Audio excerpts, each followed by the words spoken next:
মাননীয় বিচারক, আমি একজন আন্তর্জাতিক খ্যাতিসম্পন্ন স্থপতি, গোল্ড মেডেল প্রাপ্ত স্কলার।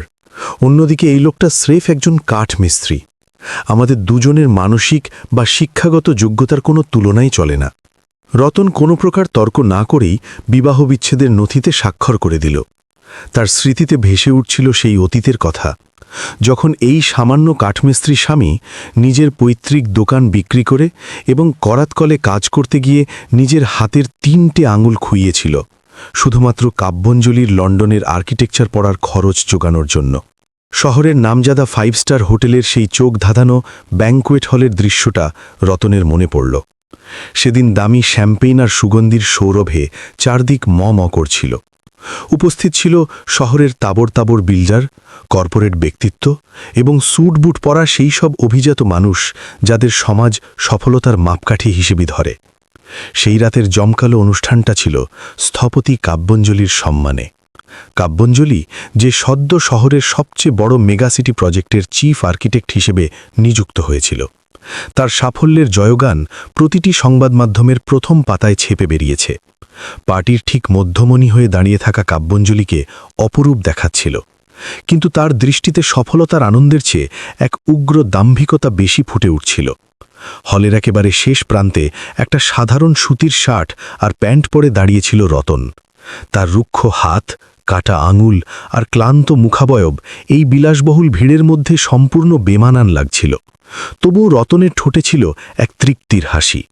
তার মনে পড়ছিল সেই দিনগুলোর কথা, যখন কাব্যঞ্জলি ডিজাইন স্কুলে সুযোগ পেয়েছিল, কিন্তু ভর্তির টাকা ছিল না। রতন নিজের উপার্জনের একমাত্র সম্বল কাঠের গোলাটা বেচে দিয়েছিল। দিন রাত হাড় ভাঙা খাটুনি খেটেছিল এবং কাব্যঞ্জলির ফাইনাল ইয়ারের প্রজেক্টের জন্য যখন দামি ল্যাপটপ ও সফটওয়্যারের প্রয়োজন হয়, তখন রতন নিজের জীবনের ঝুঁকি নিয়ে বিপজ্জনক কারখানায় ডাবল শিফটে কাজ করেছিল। মেশিনে কাটা পড়া আঙুলের সেই দাগ আজও তাকে সেই বিনিদ্র রজনীগুলোর কথা স্মরণ করিয়ে দেয়। সে অসহ্য যন্ত্রণায় ভুগেছে, কিন্তু কাব্যঞ্জলির পড়াশোনার যাতে কোনো ক্ষতি না হয় তাই মুখে সর্বদা হাসি ফুটিয়ে রেখেছে। সেদিন রতনের চোখে ছিল স্বপ্ন পূরণের অশ্রু। তার মনে হচ্ছিল তার সব আত্মত্যাগ সার্থক হয়েছে। ঠিক সেই মুহূর্তেই একজন বিদেশি ইনভেস্টর ওয়াইনের গ্লাস হাতে কাব্যঞ্জলিকে জিজ্ঞেস করে বসলেন, এক্সকিউজ মি মিস কাব্যঞ্জলি, আমি দেখলাম ওই কোনায় দাঁড়িয়ে থাকা সাদাসিধে লোকটা অনেকক্ষণ ধরে খুব মুগ্ধ দৃষ্টিতে আপনার দিকে তাকিয়ে আছে। উনি কি আপনার পরিবারের কেউ?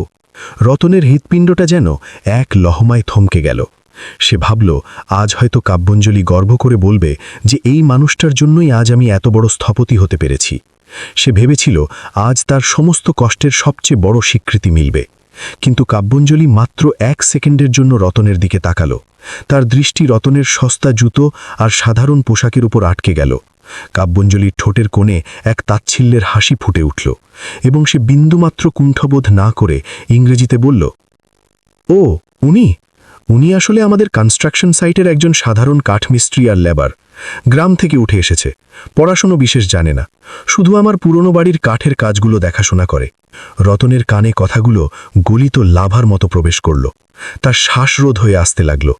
যে নারীর কেরিয়ার সে নিজের রক্ত, ঘাম আর শরীরের অঙ্গ দিয়ে গড়ে তুলেছিল, আজ সেই নারী তাকে ভরা মজলিসে একজন সামান্য চাকরের স্তরে নামিয়ে দিল। রতনের পা দুটো যেন অবশ হয়ে আসছিল। তার মনে হচ্ছিল যেন পায়ের তলার মাটি সরে যাচ্ছে। কাব্যঞ্জলি অত্যন্ত স্বাভাবিক ভঙ্গিতে নিজের পরিচয় দেওয়া শেষ করে অন্য অতিথিদের সাথে হাসি মুখে আড্ডায় মেতে উঠল। রতন আর এক মুহূর্তও সেখানে দাঁড়িয়ে থাকতে পারল না। কাউকে কিছু না জানিয়ে সে সন্তর্পণে সেই আলো ঝলমলে হলঘর থেকে বেরিয়ে এলো। বাইরের কনকনে শীতের বাতাসও তার ভেতরের জ্বলন্ত আগুনটাকে নেভাতে পারছিল না। সারা রাত সে শহরের অন্ধকার রাস্তাগুলোতে উদ্দেশ্যহীনভাবে হাঁটতে থাকল। তার কানে শুধু একটাই বাক্য প্রতিধ্বনিত হচ্ছিল, উনি একজন সাধারণ কাঠমিস্ত্রি। পরবর্তী কয়েকটা মাস তাদের দাম্পত্য জীবনের জন্য এক ভয়ানক দুঃস্বপ্নের মতো ছিল। কাব্যঞ্জলি সম্পূর্ণ অন্য মানুষে পরিণত হয়েছিল। তার বর্তমান সার্কেলে শুধুই হাই প্রোফাইল ডিজাইনার আর কোটিপতি প্রমোটাররা। তার কাছে রতনের সাদামাটা জীবনযাপন, তার গ্রামীণ বাচনভঙ্গি এবং এমনকি একই ছাদের নিচে থাকাটাও অসহ্য লাগতে শুরু করল। সে কথায় কথায় রতনকে অপমান করত এই বলে যে সে তার যোগ্য নয়। অবশেষে সেটাই ঘটল যা কেউ কল্পনাও করেনি। 8 মাস পর তারা দুজনেই ফ্যামিলি কোর্টের কাঠগড়ায় একে অপরের বিপক্ষে দাঁড়িয়ে। প্রবীণ বিচারক চশমার ফাঁক দিয়ে তাকিয়ে গম্ভীর স্বরে বললেন, আপনারা কি নিজেদের এই সিদ্ধান্তের ব্যাপারে আরেকবার ভেবে দেখেছেন? আদালত আপনাদের সম্পর্কটা টিকিয়ে রাখার জন্য শেষ একটা সুযোগ দিচ্ছে। কাব্যঞ্জলি নিজের কাগজপত্রগুলো সজোরে টেবিলের ওপর রেখে অত্যন্ত রূঢ়স্বরে বলল, মাননীয় বিচারক, এখানে নতুন করে ভাবার মতো কিছুই অবশিষ্ট নেই। আমি একজন গোল্ড মেডেল প্রাপ্ত স্কলার, আর এই লোকটা স্রেফ একজন কাঠমিস্ত্রি। আমাদের দুজনের মানসিক বা শিক্ষাগত যোগ্যতার কোনো তুলনাই চলে না। এর সাথে সংসার করাটা আমার সামাজিক অবস্থান এবং কেরিয়ারের জন্য একটা বিরাট বাধা হয়ে দাঁড়িয়েছে। বিচারক এবার রতনের দিকে ফিরে তাকালেন। তোমার কি নিজের সপক্ষে কিছু বলার আছে? রতনের চোখে কোনো জল ছিল না, কোনো আক্রোশও ছিল না। সে খুব শান্তভাবে পকেট থেকে নিজের পেনটা বের করল আর বলল, না জজ সাহেব, যে সম্পর্কে মানুষের ত্যাগের চেয়ে কাগজের ডিগ্রির দাম বেশি হয়, সেখানে কোনো যুক্তি দেওয়াই নিরর্থক। রতন কোনো প্রকার নাটকীয়তা না করেই ডিভোর্সের কাগজে সই করে দিল। কাব্যঞ্জলির মুখে এক বিজয়িনীর হাসি ফুটে উঠল। তার মনে হল সে যেন এক বিশাল লোহার শিকল থেকে মুক্তি পেয়েছে। রতন যখন আদালত থেকে বেরিয়ে এলো, তখন সে নিজের পুরনো স্কুটারটা স্টার্ট দিল। এই সেই স্কুটার যার পেছনে বসিয়ে সে কাব্যঞ্জলিকে মাইলের পর মাইল দূরে ড্রাফটিং ক্লাসে পৌঁছে দিত। সে একবারের জন্য পেছনে ফিরে তাকাল না। তার কাছে হারানোর মতো আর কিছুই অবশিষ্ট ছিল না, কিন্তু জয় করার জন্য গোটা বিশ্ব পড়েছিল। রতন নিজের পুরনো মফস্বলে ফিরে গেল। সমাজের মানুষ তাকে নিয়ে হাসাহাসি করতে শুরু করল যে বউকে বড় মানুষ বানিয়ে এখন নিজে পথে বসেছে। কিন্তু রতন দমে যাওয়ার পাত্র ছিল না। সে সেই দিনগুলোর কথা স্মরণ করল যখন সে কাব্যঞ্জলির জন্য সেরা মানের কাঠের সন্ধানে বিভিন্ন ডিলারের কাছে ঘুরত। আর তখন সে বুঝতে পেরেছিল যে কনস্ট্রাকশন মেটেরিয়ালের এই বাজারে কতটা ভেজাল আর দুর্নীতি চলে। সে দেখেছিল কিভাবে সস্তা আর ক্ষতিকর উপাদান দিয়ে বাড়ি বানিয়ে মানুষের জীবনের ঝুঁকি বাড়ানো হয়। রতনের কাছে কোনো ইঞ্জিনিয়ারিং ডিগ্রি ছিল না, কিন্তু তার কাছে সেই বাস্তব অভিজ্ঞতা ছিল যা সে করাতকলে কাঠ কাটতে কাটতে অর্জন করেছিল। সে তার শেষ সম্বলটুকু একত্রিত করে একটা ছোট ইকো ফ্রেন্ডলি ব্যাম্বু এবং কাঠ প্রসেসিং ইউনিট শুরু করল। প্রথম দিকে মানুষ তাকে নিয়ে উপহাস করল যে একজন অশিক্ষিত লোক নাকি পরিবেশ বান্ধব বাড়ি বানানোর উপাদান তৈরি করবে। কিন্তু রতনের লক্ষ্য ছিল স্থির। সে তার ঐতিহ্যবাহী কাঠের কাজকে আধুনিক বৈজ্ঞানিক পদ্ধতির সাথে মিশিয়ে দিল। সে দিনে 18 ঘন্টা খাটত। যখন সবাই ঘুমিয়ে পড়ত, রতন তখন পুরনো নকশা আর কাঠের ফাইবার নিয়ে নিত্য নতুন পরীক্ষা চালাত। ধীরে ধীরে তার এই অক্লান্ত পরিশ্রমের ফল মিলতে শুরু করল। সে এমন একটা বিশেষ ফাইবার উড তৈরি করল যা সাধারণ ইটের চেয়েও মজবুত, অথচ সম্পূর্ণ পরিবেশ বান্ধব এবং সস্তা। তার এই আবিষ্কারের খবর মফস্বল ছাড়িয়ে বড় বড় শহরেও পৌঁছাতে শুরু করল। রতন তার এই নতুন কোম্পানির নাম রাখল প্রকৃতি নির্মাণ। সে সেই সব বেকার এবং প্রান্তিক মানুষদের নিজের কারখানায় কাজ দিল যাদের সমাজ বাতিল বলে গণ্য করেছিল। সফলতা একদিনে আসেনি। প্রথম 4 বছর রতনকে অনেক রাত না খেয়ে কাটাতে হয়েছে। বহুবার বড় বড় সিমেন্ট ও রড কোম্পানিগুলো তাকে হুমকি দিয়েছে এবং তার কারখানা পুড়িয়ে দেওয়ার চেষ্টা করেছে। কিন্তু কাব্যঞ্জলি যে আত্মসম্মানে যে আঘাত করেছিল, সেটা তাকে কখনো থামতে দেয়নি। সে মাটি কামড়ে পড়ে রইল এবং দেখতে দেখতে প্রকৃতি নির্মাণ একটা ছোট টিনের চালের কারখানা থেকে এক বিশাল কর্পোরেট সাম্রাজ্যে পরিণত হল। সময়ের চাকা নিজের নিয়মেই ঘুরছিল। 8টা বছর পার হয়ে গেছে। এই 8 বছরে রতন এখন আর শুধু একজন ব্যক্তি নয়, বরং রিয়েল এস্টেট জগতে একটা প্রতিষ্ঠিত ব্র্যান্ড। প্রকৃতি নির্মাণের ইকো ফ্রেন্ডলি উপাদান এখন বিদেশেও এক্সপোর্ট হচ্ছে। রতন আজ 1000 কোটির মালিক, কিন্তু আজও তার জীবনযাপন সেই আগের মতোই সাধারণ। সে কখনোই মিডিয়ার সামনে নিজের পরিচয় আনেনি। সে একজন নেপথ্য কারিগরের মতোই পর্দার আড়াল থেকে তার বিশাল ব্যবসা পরিচালনা করত। অন্যদিকে কাব্যঞ্জলির জীবনে সবকিছু তার পরিকল্পনা অনুযায়ী চলছিল না। সে শহরের নামজাদা স্থপতি ঠিকই হয়েছিল, কিন্তু তার অতিরিক্ত আত্মবিশ্বাসী তার পতনের কারণ হয়ে দাঁড়াল। সে তার নিজের আর্কিটেকচার ফার্মকে আরও বড় করার জন্য ব্যাংক থেকে বিপুল অঙ্কের ঋণ নিয়েছিল এবং কিছু ভুল প্রজেক্টে সই করার কারণে তার আর্থিক ভিত নড়বড়ে হতে শুরু করেছিল। ঠিক সেই সময়েই তার হাতে এমন একটা মেগা প্রজেক্ট এলো যা তার কেরিয়ার ধ্বংসের মুখে দাঁড় করিয়ে দিল। শহরের এক প্রভাবশালী মন্ত্রীর স্বপ্নের প্রজেক্টের নকশা করেছিল কাব্যঞ্জলি, কিন্তু কাজ শেষ হবার পর বিল্ডিংয়ের মূল পিলারে ফাটল দেখা দিল বাজারে থাকা কোনো সাধারণ মেটেরিয়াল দিয়ে সেই ফাটল রোখা যাচ্ছিল না। কাব্যাঞ্জলির নামে প্রজেক্টে দুর্নীতির মামলা দায়ের হবার উপক্রম হল। তার যে হাই প্রোফাইল বন্ধুরা একসময় তার সাথে পার্টি করত, তারা সবাই তাকে এড়িয়ে চলতে শুরু করল। সেই চরম বিপদের দিনে একজন সিনিয়র ইঞ্জিনিয়ার কাব্যাঞ্জলিকে পরামর্শ দিলেন যে তার একবার প্রকৃতি নির্মাণের মালিকের শরণাপন্ন হওয়া উচিত, কারণ তাদের আবিষ্কৃত বিশেষ ফাইবার উড দিয়েই একমাত্র এই ফাটল মেরামত করা সম্ভব। কাব্যাঞ্জলির ঘুণাক্ষরেও ধারণা ছিল না যে যেই প্রকৃতি নির্মাণের কাছে সে আজ ভিখারির মতো সাহায্য চাইতে যাচ্ছে, তার মালিক সেই মানুষটি যাকে সে 8 বছর আগে জঞ্জালের মতো জীবন থেকে ছুঁড়ে ফেলেছিল। কাব্যাঞ্জলি তার বিলাসবহুল গাড়ি নিয়ে প্রকৃতি নির্মাণের হেডকোয়ার্টারে পৌঁছাল। বিল্ডিংয়ের চোখ ধাঁধানো ইন্টেরিয়ার দেখে সে হতবাক হয়ে গেল। সে ভাবল, এখানকার এমডি নিশ্চয়ই হার্ভার্ড বা এমআইটি থেকে পাশ করা কোনো বিদেশি সাহেব হবেন। রিসেপশনিস্ট তাকে সরাসরি এমডির বিলাসবহুল কেবিনে নিয়ে গেল। দরজার নব ঘুরিয়ে কাব্যাঞ্জলি ভেতরে ঢুকল। দেখল বড় কাঁচের জানালার দিকে পেছন ফিরে এক ভদ্রলোক দাঁড়িয়ে আছেন। কাব্যাঞ্জলি তার সেই পুরনো দাম্ভিক স্বরে বলল, হ্যালো, আমি আরবান ইকো প্রজেক্টের চিফ আর্কিটেক্ট কাব্যাঞ্জলি। আমাকে আপনাদের সাথে একটা ইমার্জেন্সি চুক্তির ব্যাপারে কথা বলতে হবে। লোকটি ধীরে ধীরে তার দিকে ঘুরে দাঁড়াল।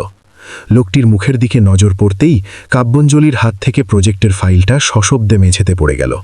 তার সামনে স্বয়ং রতন দাঁড়িয়ে আছে।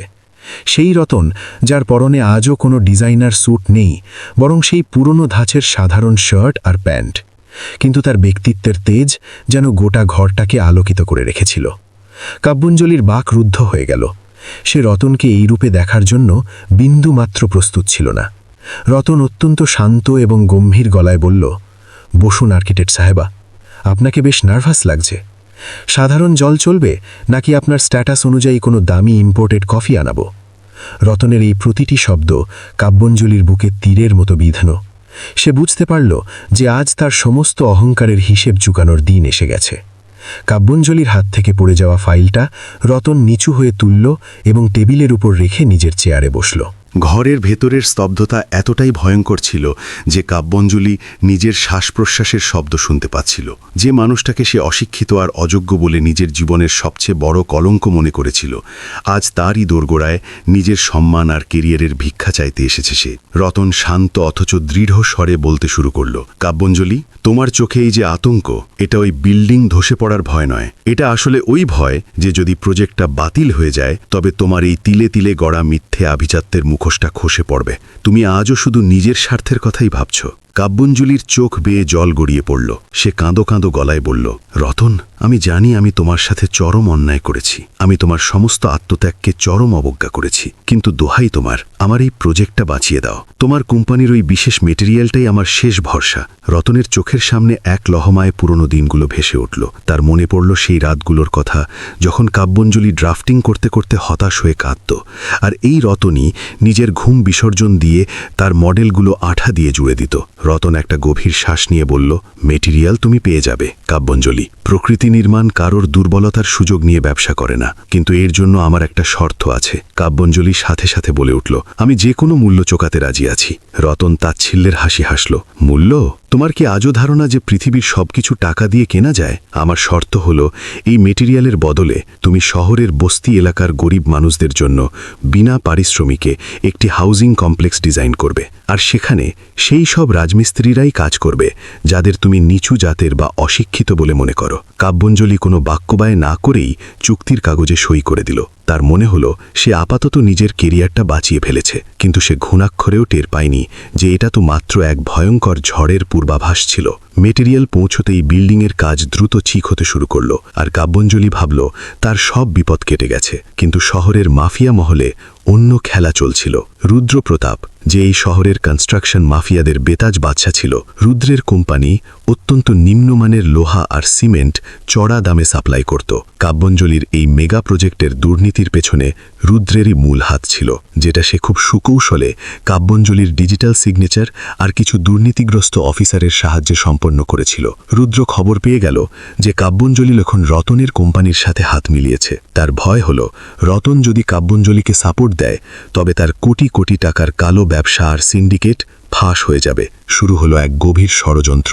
কাব্যঞ্জলি যেদিন সকালে তার অফিসে ঢুকল, দেখল সেখানে অ্যান্টি কারাপশন ব্যুরো এবং সিবিআই এর টিম আগে থেকেই উপস্থিত। তার ল্যাপটপ, প্রজেক্ট ফাইল এবং সমস্ত ব্যাংক অ্যাকাউন্টের সিজ করার কাজ শুরু হয়ে গেছে। বিকেলের মধ্যেই খবরটা সব নিউজ চ্যানেলে হেডলাইন হয়ে গেল। স্বনামধন্য আর্কিটেক্ট কাব্যঞ্জলির বিরুদ্ধে শত কোটি টাকার মেটেরিয়াল কেলেঙ্কারি এবং মানুষের জীবন নিয়ে ছিনিমিনি খেলার অভিযোগ। কাব্যঞ্জলির পায়ের তলা থেকে মাটি সরে গেল। সে বুঝতেই পারছিল না এসব কিভাবে তার অজান্তে ঘটে গেল। সে তার সেই সব প্রভাবশালী বন্ধুদের কল করল যাদের সাথে সে উইকেন্ডে গল্ফ খেলত, কিন্তু প্রত্যেকের ফোন সুইচড অফ। তার সেই তথাকথিত উচ্চশিক্ষিত হাই সোসাইটির বন্ধুরা, যাদের সে রতনের চেয়ে অনেক বেশি আপন ভাবত, আজ তারা তাকে একজন জঘন্য অপরাধী হিসেবে এড়িয়ে চলল। আর্কিটেকচারাল বোর্ডের জরুরি মিটিং ডাকা হলো এবং কাব্যঞ্জলিকে সাথে সাথে সাসপেন্ড করা হলো। তার লাইসেন্স চিরতরে বাতিল করার আইনি প্রক্রিয়া শুরু হলো। দেখতে দেখতে কাব্যঞ্জলি একেবারে প্রাসাদের চূড়া থেকে ধুলোয় লুটিয়ে পড়ল। তাকে শহরের এক প্রান্তে একটা সস্তা লজে আশ্রয় নিতে হলো, কারণ তার বিলাসবহুল ফ্ল্যাট আর গাড়ি ইডি বাজেয়াপ্ত করেছিল। হতাশা আর একাকিত্বের সেই নিস্তব্ধ রাতে কাব্যঞ্জলি আয়নায় নিজের প্রতিবিম্ব দেখল। তার সেই অহংকারের ডিগ্রিগুলো আজ মূল্যহীন কাগজের টুকরো ছাড়া আর কিছুই নয়। তার রতনের বলা সেই কথাটা মনে পড়ল, ডিগ্রি শুধু মানুষের পেশা নির্ধারণ করে, তার চরিত্র নয়। কাব্যঞ্জলি ভাবতে বসল, সে কি সত্যিই সেই ভালোবাসার যোগ্য ছিল যার জন্যে রতন নিজের শরীরের অঙ্গ পর্যন্ত বিসর্জন দিয়েছিল? তার নিজের বলা প্রতিটি অপমানজনক কথার জন্যে আজ তার বুকের ভেতরটার দুমড়ে মুচড়ে যাচ্ছিল, যেগুলো সে রতনকে ছোট করার জন্য উচ্চারণ করেছিল। বাইরে মুষলধারে বৃষ্টি পড়ছিল, আর কাব্যঞ্জলির ভেতরে অনুশোচনার আগুন দাউ দাউ করে জ্বলছিল। সে খবর পেল যে রুদ্রপ্রতাপ তার বিরুদ্ধে এমন কিছু ভুয়ো সাক্ষী আর প্রমাণ তৈরি করেছে যা তাকে অন্তত 10 বছরের জন্য জেলে পাঠাবে। তার মনে হল সামনে আর কোনো রাস্তা খোলা নেই। কাব্যঞ্জলি নিজের ওড়না দিয়ে একটা ফাঁস তৈরি করল এবং সেটাকে সিলিং ফ্যানের সাথে বাঁধল। তার চোখের সামনে তার এতদিনের মিথ্যে অহংকারের ইমারত তাসের ঘরের মতো ভেঙে পড়তে দেখল সে চেয়ারের ওপর উঠল এবং যেই মাত্র সে চোখ বন্ধ করে ঝাঁপ দিতে যাবে, ঠিক তখনই তার ঘরের দরজাটা একটা প্রচণ্ড শব্দে ভেঙে খুলে গেল। পুলিশ নয়, বরং কালো কোট পরা একদল মানুষ হাতে আইনি নথিপত্র নিয়ে দাঁড়িয়েছিল। তাদের ঠিক পেছনেই সাধারণ পোশাকে একজন মানুষ দাঁড়িয়ে, যার চোখে মুখে ছিল এক অচেনা গাম্ভীর্য। তারা ছিল রতনের পার্সোনাল লিগ্যাল টিম। রতন নিজে সেখানে আসেনি, কিন্তু সে তার পুরো কর্পোরেট আইনি সেলকে কাব্যঞ্জলিকে এই বিপদ থেকে উদ্ধার করার জন্য পাঠিয়ে দিয়েছিল। প্রধান আইনজীবী অত্যন্ত শান্ত স্বরে বললেন, ম্যাডাম, চেয়ার থেকে নিচে নেমে আসুন। মিস্টার রতনের কড়া নির্দেশ আছে যে লড়াই এখনও শেষ হয়নি। যে কারিগর আপনাকে নিজের হাতে তৈরি করেছে, সে আপনাকে এত সহজে ধ্বংস হতে দেবে না। কাব্যঞ্জলির পায়ের তলা থেকে চেয়ারটা ছিটকে গেল, কিন্তু আইনজীবীদের দল তাকে মাটিতে পড়ার আগেই ধরে ফেলল। কাব্যঞ্জলি হাউমাউ করে কেঁদে উঠল। সে কিছুতেই মেলাতে পারছিল না যে লোকটাকে সে গোটা দুনিয়ার সামনে জঘন্যভাবে অপমান করেছিল, সে আজও তার জন্য রক্ষাকবচ হয়ে কেন দাঁড়িয়ে আছে। পরবর্তী কয়েকটা দিন ছিল চরম আইনি লড়াইয়ের। রুদ্রপ্রতাপের কাছে রাজনৈতিক ক্ষমতা ছিল, অর্থ ছিল আর পেশি শক্তি ছিল। সে রতনকে ভয় দেখানোর আপ্রাণ চেষ্টা করল, তার ফ্যাক্টরিতে গুন্ডা লেলিয়ে দিল, কিন্তু রতন নিজের অবস্থান থেকে 1 ইঞ্চিও সরল না। রতন তার ব্যবসার পুরো সাপ্লাই চেন নেটওয়ার্ককে কাজে লাগিয়ে দিল। সে জানত যে এই দুর্নীতির শেকড় উপড়ে ফেলতে হলে রুদ্রর সেই লোকটাকে ধরতে হবে যে কাব্যঞ্জলি সই নকল করেছিল। রতন নিজে সেই সব অন্ধকার গুদাম এবং বস্তিতে গেল যেখানে রুদ্রর সিন্ডিকেট চলত। এক তথাকথিত অশিক্ষিত মানুষের তীক্ষ্ণ বুদ্ধি আর জেদ এবার বড় বড় হোয়াইট কলার ক্রিমিনালদের ঘোল খাওয়াতে চলেছিল। কাব্যঞ্জলিকে কোর্টে পেশ করা হলো। সরকারি আইনজীবী কাব্যঞ্জলিকে এমন এক দুর্নীতিগ্রস্ত স্থপতি হিসেবে তুলে ধরলেন যে টাকার লোভে হাজার হাজার মানুষের জীবন বিপন্ন করেছে। সাধারণ মানুষ কোর্টের বাইরে কাব্যঞ্জলির কুশপুতুল পড়াচ্ছিল, কিন্তু এজলাসের ভেতরে রতনের আইনজীবী যখন প্রমাণগুলো পেশ করতে শুরু করলেন, তখন গোটা শহরের প্রশাসনিক মহল নড়ে চড়ে বসল। রতন তার লজিস্টিক টিমের সাহায্যে সেই সব গোপন গোডাউনের হদিশ বের করে ফেলেছিল যেখানে রুদ্রর আসল ভেজাল মালগুলো মজুদ করা হতো। সে সেই সার্ভার রুমের ডেটাও হ্যাক করে উদ্ধার করেছিল যেখানে রুদ্রর আইটি এক্সপার্ট কাব্যঞ্জলির আইডি ব্যবহার করে টেন্ডার পাশ করাচ্ছিল। নিজের নির্দোষ হওয়ার এই অকাট্য প্রমাণ দেখে কাব্যঞ্জলি যেন নতুন করে প্রাণ ফিরে পেল। কিন্তু সে সবচেয়ে বড় ধাক্কাটা খেল তখন, যখন সে জানতে পারল যে রতন তাকে আইনি সহায়তা দেওয়ার জন্যে নিজের কোম্পানির শেয়ারের একটা বড় অংশ মর্টগেজ রেখেছে। রুদ্র রতনকে প্রস্তাব দিয়েছিল যে সে যদি কাব্যঞ্জলির পাশ থেকে সরে দাঁড়ায় তবে সে তাকে পুরো নর্থ জোনের সব সরকারি টেন্ডার পাইয়ে দেবে। কিন্তু রতন সেই প্রস্তাব ছুঁড়ে ফেলে দিয়ে বলেছিল, আমি একবার আমার ভালোবাসার মানুষকে হারিয়েছি, কিন্তু নিজের মনুষ্যত্বকে কখনো টাকার কাছে বিক্রি হতে দেব না। কোর্টের সোয়াল জবাব একেবারে শেষ পর্যায়ে। কাব্যঞ্জলি আসামির কাঠকড়ায় দাঁড়িয়ে আর তার চোখ ব্যাকুল হয়ে ভিড়ের মাঝে রতনকে খুঁজছিল। রতন সেখানে একদম পেছনের সারিতে চুপচাপ বসেছিল, যেন কোনো রূপকথার নীরব রক্ষকর্তা নিজের কাজ শেষ করে আড়াল থেকে সবকিছু দেখছে। কাব্যঞ্জলির গলা শুকিয়ে এলো। তার মনে পড়ল কিভাবে সে একসময় বলেছিল যে রতন তার স্ট্যান্ডার্ডের নয়। আজ সে মর্মে মর্মে উপলব্ধি করল যে রতনের মানবিকতার স্ট্যান্ডার্ড এতটাই উঁচুতে যে সে কয়েক জন্ম তপস্যা করেও সেখানে পৌঁছতে পারবে না। হঠাৎ রুদ্র উকিল এমন একটা নোংরা চাল চাললেন যা উপস্থিত সবাইকে চমকে দিল। তিনি একটা পুরানো ডায়েরি পেশ করলেন যেখানে কাব্যঞ্জলির নিজের হাতে লেখা কিছু হিসাব ছিল, যা তাকে সরাসরি ওই ভেজাল সাপ্লায়ারদের সাথে যুক্ত করছিল। জজ সাহেব কাব্যঞ্জলির দিকে তাকিয়ে জিজ্ঞেস করলেন, এটা কি আপনারই হাতের লেখা মিস কাব্যঞ্জলি? কাব্যঞ্জলি থরথর করে কাঁপতে শুরু করল। তার মনেই পড়ছিল না সে এমন কোনো ডায়েরি কবে লিখেছিল। এটা ছিল রুদ্রর শেষ এবং সবচেয়ে মোক্ষম অস্ত্র। কোর্টরুমে পিন পতন নীরবতা। সবার মনে হল এবার আর কাব্যঞ্জলিকে জেলের হাত থেকে কেউ বাঁচাতে পারবে না। রতন নিজের জায়গা থেকে উঠে দাঁড়াল এবং খুব শান্তভাবে হাসল। সে তার প্রধান আইনজীবীর কানে ফিসফিস করে কিছু একটা বলল। উকিল মহামান্য আদালতের কাছে মাত্র 15 মিনিটের বিরতি চাইলেন। ওই 15 মিনিটেই কাব্যঞ্জলির ভাগ্যের চূড়ান্ত ফয়সালা হওয়ার কথা। রতন কোর্টরুমের বাইরে গেল এবং এমন একজনকে সাথে নিয়ে ভেতরে প্রবেশ করল যাকে দেখে রুদ্রর মুখের সমস্ত রক্ত শুকিয়ে গেল। সে অন্য কেউ নয়, সে ছিল রুদ্ররই নিজের অ্যাকাউন্ট্যান্ট, যাকে রতন প্রকৃতি নির্মাণের একটা পুরানো এনজিও প্রজেক্টের মাধ্যমে ক্যান্সারের চিকিৎসা করিয়ে নতুন জীবন দিয়েছিল। সেই মানুষটি এবার সমস্ত সত্য উদ্ঘাটন করার জন্য প্রস্তুত ছিল। সে কাঠগড়ায় দাঁড়িয়ে রুদ্রর গত 10 বছরের সমস্ত কালো টাকার হিসাব এবং জালিয়াতির পর্দা ফাঁস করে দিল। কাব্যঞ্জলির চোখ দিয়ে অঝরে অনুশোচনার অশ্রু ঝরছিল। বিচারক তার হাতুড়ি ঠুকলেন এবং চূড়ান্ত রায় ঘোষণা করলেন। কাব্যঞ্জলিকে সমস্ত অভিযোগ থেকে সসম্মানে বেকসুর খালাস দেওয়া হল এবং রুদ্রপ্রতাপকে কোর্টরুম থেকেই অ্যারেস্ট করার নির্দেশ দেওয়া হল। পুরো কোর্টরুম হাততালিতে ফেটে পড়ল। কাব্যঞ্জলি পাগলের মতো ছুটে রতনের দিকে গেল, কিন্তু রতন ততক্ষণে বাইরে যাওয়ার জন্য দরজার দিকে পা বাড়িয়েছে।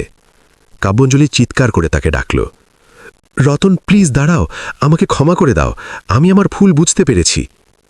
রতন ধীরে ধীরে ঘুরে দাঁড়াল। তার চোখে না ছিল বিজয়ের কোনো উল্লাস, না ছিল কাব্যঞ্জলির প্রতি সেই পুরনো অন্ধ প্রেম। সে শুধু শান্ত স্বরে বলল, নির্দোষ প্রমাণিত হওয়ার জন্য অনেক অভিনন্দন আর্কিটেক্ট কাব্যঞ্জলি। এবার থেকে কাগজের ডিগ্রির চেয়ে মানুষের চরিত্রের কদর করতে শিখো। রতন আর এক মুহূর্ত সেখানে না দাঁড়িয়ে বেরিয়ে গেল, আর কাব্যঞ্জলি কোর্টের করিডোরেই হাঁটু গেড়ে বসে পড়ল। সে আইনি জাল থেকে মুক্তি তো পেয়েছিল, কিন্তু সেই মানুষটিকে চিরজীবনের মতো হারিয়ে ফেলল, যে মানুষটা তার অস্তিত্বের সবচেয়ে বড় ভিত্তি ছিল। আদালতের সেই ঐতিহাসিক রায়ের পর, যা পুরো শহরের মাফিয়া রাজের ভিত নাড়িয়ে দিয়েছিল, কাব্যঞ্জলি কোনো মতে মিডিয়ার ফ্ল্যাশলাইট এড়িয়ে একটা ট্যাক্সিতে উঠল। তার চোখ থেকে গড়িয়ে পড়া অনুশোচনার জল কোনো বাঁধ মানছিল না। কিন্তু এই কান্না আজ ভয়ের ছিল না, বরং এই কান্না ছিল সেই তীব্র দহনের যা তার আত্মার গভীরে এক চিরস্থায়ী ক্ষত সৃষ্টি করেছিল। সে ড্রাইভারকে সোজা প্রকৃতি নির্মাণের হেডকোয়ার্টারে নিয়ে যেতে নির্দেশ দিল।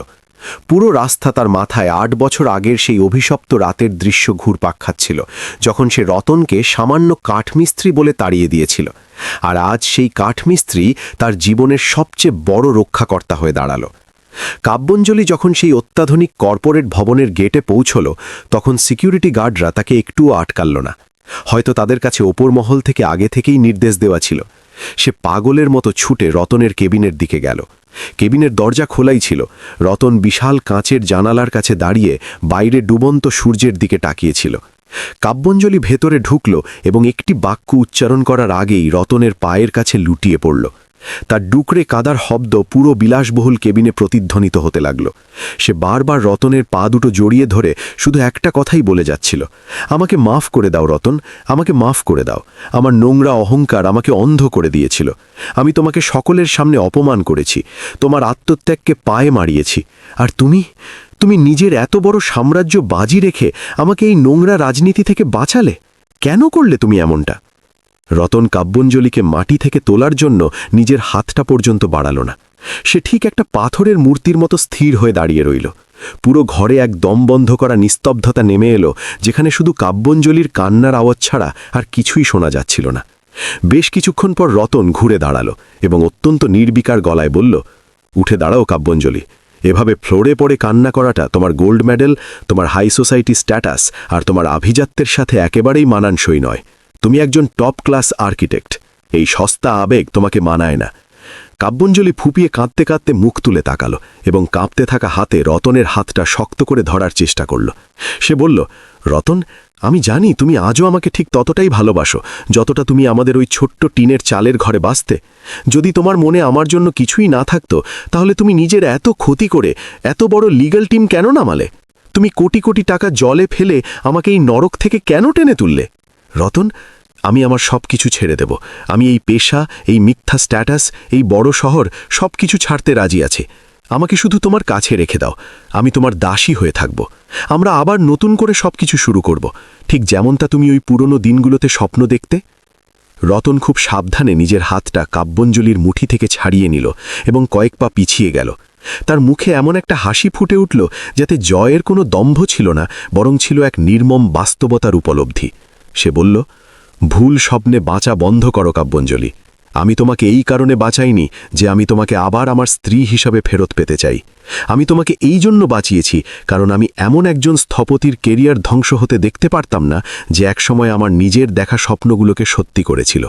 তুমি বদমেজাজি হতে পারো, তুমি চরম স্বার্থপর হতে পারো, কিন্তু তোমার কাজের প্রতি তোমার যে ডেডিকেশন সেটা মিথ্যে নয়। আমার বিবেক এটা মেনে নিতে পারেনি যে একটা দুর্নীতিগ্রস্ত সিস্টেম একজন গুণী স্থপতির সারা জীবনের পরিশ্রমকে এভাবে শেষ করে দেবে। যদি তোমার জায়গায় অন্য কোনো অচেনা আর্কিটেক্টও থাকতো যাকে এভাবে ফাঁসানো হয়েছিল, তাহলেও রতন তার জন্য ঠিক এটাই করত যা সে তোমার জন্য করেছে। কাব্যঞ্জলির মাথায় যেন আকাশ ভেঙে পড়ল। সে কাঁপা কাঁপা গলায় বলল, কিন্তু রতন, আমরা কি সব ভুলে আবার এক হতে পারি না? আমার এই অনুশোচনা কি তোমার কাছে কোনো মূল্যই না রাখে না? রতন তার টেবিলের ড্রয়ার থেকে একটা পুরনো কাঠের ফ্রেম বের করল, যেখানে তাদের দুজনের সেই পুরনো মফস্বলের একটা ছবি বাঁধানো ছিল। সে ফ্রেমটার দিকে তাকিয়ে বলল, তোমার কি মনে আছে তুমি কোর্টে দাঁড়িয়ে জাজ সাহেবকে কি বলেছিলে? তুমি বলেছিলে যে আমাদের এডুকেশনাল এবং ইন্টেলেকচুয়াল লেভেল মেলে না। আজ আমি তোমার চোখের দিকে তাকিয়ে বলতে চাই যে তুমি সেদিন একদম ঠিক ছিলে কাব্যঞ্জলি। আমাদের লেভেল সত্যিই কোনোদিন মিলবে না। তোমার ওই দামি ডিগ্রিগুলো তোমাকে শিখিয়েছে যে সম্পর্কগুলোকে কিভাবে ব্যাংক ব্যালেন্স আর স্ট্যাটাস দিয়ে বিচার করতে হয়, কিন্তু আমার এই করাতকলের অশিক্ষিত জীবন আমাকে শিখিয়েছে যে যেই মানুষ নিজের মিথ্যে অহংকারে নিজের সবচেয়ে কাছের মানুষটাকে পিষে মারতে পারে, তার ওপর দ্বিতীয়বার ভরসা করাটা স্রেফ আত্মহত্যার শামিল। রতনের গলায় এবার একটা পাথরের মতো কাঠিন্য নেমে এলো। সে আরও বলল, আজ তুমি আমার পায়ের কাছে এই জন্যই লুটিয়ে পড়েছ কারণ আজ আমার এই সাম্রাজ্য, আমার এই অবস্থান তোমার ওই ফ্ল্যাট, গাড়ি আর তোমার সোশ্যাল স্ট্যাটাসের চেয়ে অনেক বেশি শক্তিশালী মনে হচ্ছে। আজ তুমি আমার মধ্যে তোমার সেই পুরনো স্বামীকে দেখতে পাচ্ছ, কারণ আজ আমার কাছে ক্ষমতা আছে। রূঢ় সত্যটা হলো কাব্যাঞ্জলি, যদি কাল আমার এই সব কিছু ধ্বংস হয়ে যায় আর আমি আবার সেই করাতকলে ফিরে যাই, তবে তোমার ভেতরের ওই শিক্ষিত অহংকার ঠিক আবার ফনা তুলে দাঁড়াবে। তুমি আবারও আমাকে একটা অশিক্ষিত বোঝা মনে করতে শুরু করবে। তুমি আসলে আমার কাছে নয়, তুমি আমার আজকের এই সফলতার কাছে ক্ষমা চাইছ। কাব্যাঞ্জলি যেন প্রাণহীন একটা পুতুলের মতো সোফায় বসে পড়ল। সে বুঝতে পারল যে সে শুধু তার স্বামীকেই হারায়নি, বরং সে চিরকালের মতো সেই বিশ্বাসটাকে খুন করেছে যে বিশ্বাসটা রতন তার উপর রাখত। রতন তার হাতঘড়ির দিকে তাকালো আর বলল, সূর্য ডুবে গেছে। কাব্যাঞ্জলি, যেভাবে গতকালের সময় আর কখনো ফিরে আসে না, ঠিক সেভাবেই একটা ভেঙে যাওয়া বিশ্বাসের পবিত্রতা আর কখনো জোড়া লাগে না। আমি তোমাকে আইনিভাবে নির্দোষ প্রমাণ করে দিয়েছি। এখন তুমি সম্পূর্ণ স্বাধীন। যাও আর তোমার এই স্বাধীনতাটাকে সেই সব গরিব মানুষদের বাড়ি বানানোর কাজে লাগাও যাদের সত্যিই তোমার মতো একজন দুঃখ স্থপতির প্রয়োজন। আমি তোমার ওই প্রজেক্টের শর্ত হিসাবে যে ফ্রি হাউজিং কমপ্লেক্স বানানোর কথা বলেছিলাম সেটা পূরণ করো। হয়তো সেটাই তোমার জীবনের আসল প্রায়শ্চিত্ত হবে। রতন দরজার দিকে ইশারা করল এবং তার পিএকে ভেতরে ডাকল। সে কাব্যাঞ্জলির দিকে ফিরেও না তাকিয়ে বলল, মিস্টার সেন, আর্কিটেক্ট কাব্যাঞ্জলিকে সসম্মানে ওনার গাড়ি পর্যন্ত ড্রপ করে আসুন। আর হ্যাঁ, ওনার ওই বস্তি উন্নয়ন প্রজেক্টের জন্য যে বিশেষ মেটেরিয়ালের কনসাইনমেন্ট যাওয়ার কথা সেটা কাল সকালেই ডিসপ্যাচ করে দেবেন। কাব্যাঞ্জলি ধীর পায়ে উঠে দাঁড়ালো। তার পা দুটো যেন সিসার মতো ভারী হয়ে গিয়েছিল। সে কেবিন থেকে বেরিয়ে যাওয়ার সময় শেষবারের মতো পেছন ফিরে তাকালো।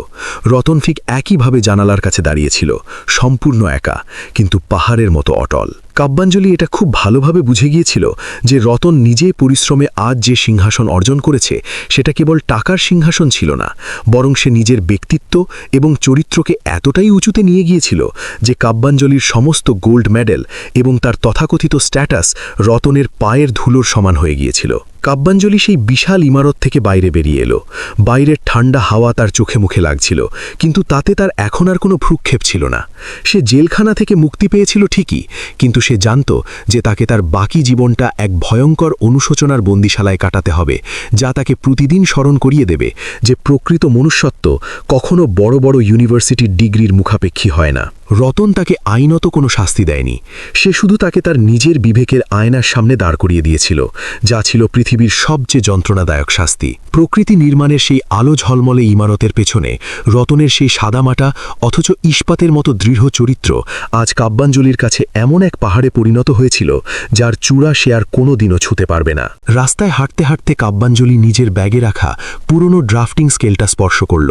তার জীবনে এই প্রথমবারের মতো মনে হলো যে এই বিদ্যার আসল উদ্দেশ্য মানুষের জন্য নিরাপদ আশ্রয় তৈরি করা, এর অহংকারে কাউকে ছোট করা নয়। সে মনে মনে দৃঢ় সংকল্প করল যে সে তার বাকি জীবনটা রতনের দেওয়া সেই শর্ত পূরণে এবং গরিবদের জন্য ঘর বানাতেই উৎসর্গ করবে, যাতে হয়তো পরবর্তী কোনো জন্মে সে সেই সাধারণ কাঠমিস্ত্রির চোখের দিকে সরাসরি তাকানোর যোগ্যতা অর্জন করতে পারে।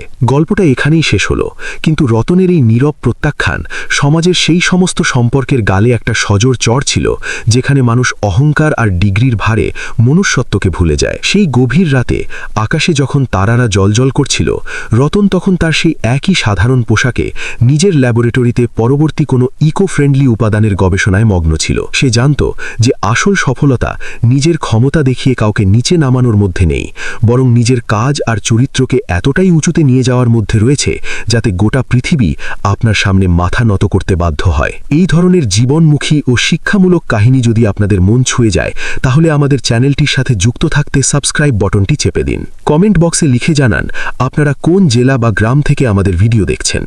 আপনাদের করা ছোট্ট একটি মন্তব্য আমাদের এই ধরনের আরও বাস্তবসম্মত গল্প তৈরি করতে ভীষণভাবে অনুপ্রাণিত করে।